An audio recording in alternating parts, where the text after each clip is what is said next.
is Jamie Migdal from Total Pet Expo, and I'm here today at the Pet Industry Joint Advisory Council booth, otherwise known as PIJAC, and I'm lucky enough to be with the President and CEO, Mike Canning. Mike Canning, it's good to see you today. Thank you. It's great to be here with you. Yeah, we're really excited about having you at the Expo, and obviously, as you know, the Expo has been rebranded. Tell me a little bit about how you think the rebranding is interacting with the all-around vibe of the Expo. Well, I was going to bring up the tremendous vibe that I've been feeling here, and I think the branding has been very, very clean and crisp. People are excited to be here, and what they're really excited about is the growth that's going to occur in the future with this show. So growth is a really interesting component to what we're looking at in the industry in general. So how many members do you think are represented here? How many PIJAC members are at this show? I would say we probably have about 20 to 25% of the exhibitors here are PIJAC members, and we greatly thank them for their support. And so obviously, you know, they're the exhibitors that are members, but I would imagine that some of the retailers are also members of PIJAC, or if they're not, that's one of the things that you'd like to see them get involved in? Absolutely. Some of the folks that are walking through on the purchasing side do stop in and say, hey, we've been PIJAC members for years. So what we're trying to do is make sure that all retailers are PIJAC members, because the retailers are probably one of the largest group that's under fire out there with new legislation and regulation.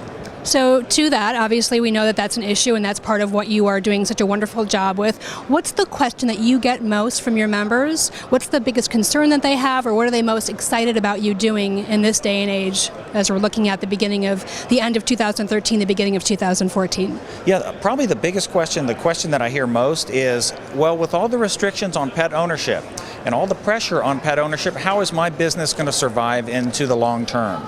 And so we try to have an answer for that, and it depends upon them working with us to impact laws and regulations that would restrict pet ownership. So do you think that education is the answer? Do you think that legislation is the answer? What are some of the different components to what you're involved in, some of the different components that you guys are involved in that you think is most important for the public at large as well as your members to understand?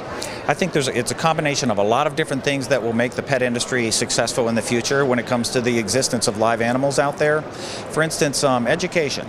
One of the biggest threats we face is zoonotic disease. Those are diseases that people can catch from animals. And there's one simple rule with all pets and all pet food. It makes so much sense. Wash your hands after you deal with your pet or you deal with your pet food, and you'll be fine. So it's interesting, right? Because here we are, we're in the pet industry, we've been for a long time, you're expert in your field, and some of the things that make sense to you, they don't necessarily translate to the public. So is that one of the things that PIJAC is working towards also educating the public and helping your members to educate the public? It is, and we do a lot of extensive public education through our website, which is at www.pijac.org. We have information there from the Centers for Disease Control, and we try to make sure that people can enjoy their pets without the worry of any type of ill effect, and that further strengthens the industry because more people will understand that pets are safe and they'll go out and get more pets. So what's PIJAC doing right now that's exciting? What is coming up soon? What are some things we should be looking for? What should prospective members be thinking about? Well, we're doing our third annual Top to Top conference, yes, and it will be held in Amelia Island, Florida. And the purpose of the conference is to bring together top leaders and executives in the pet industry to kind of chart the course for the future, talk about the current issues, current threats to our businesses, and what we're going to do about it. And you'll be there, I assume? I will. I might even have a small speaking role on stage. Well, that is really exciting. I may be there myself, so potentially I'll see you there. But for right now, here we are at the Total Pet Expo. You've been a wonderful guest for me. Thank you so much for your time. Mike Canning, PIJAC, Jamie Migdal, Total Pet Expo. Have a great day.